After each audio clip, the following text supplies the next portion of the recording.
Гевгелија ќе добие депонија по европски стандарди. UNDP преку програмата за развоја со донација на јапонската влада ќе го помогнат управувањето со отпад во градот.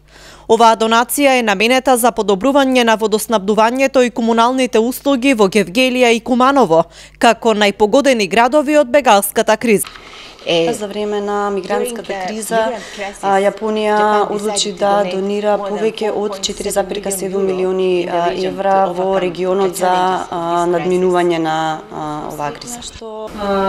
Од финансиски аспект, најголемиот дел од овој проект е токму изградбата на оваа депонија, која што е во согласност со ЕУ стандардите и е прва од таков вид.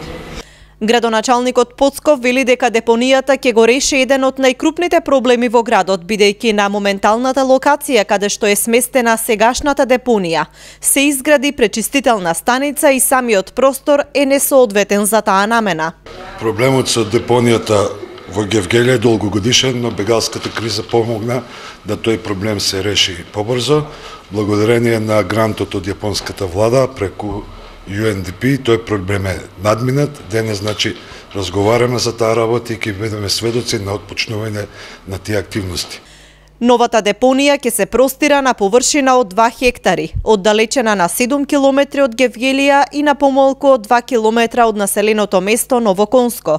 Оваа депонија треба да ги задоволува потребите на општината се до изградбата на регионалната депонија Шапкар, кај Струмичко Добрашинци.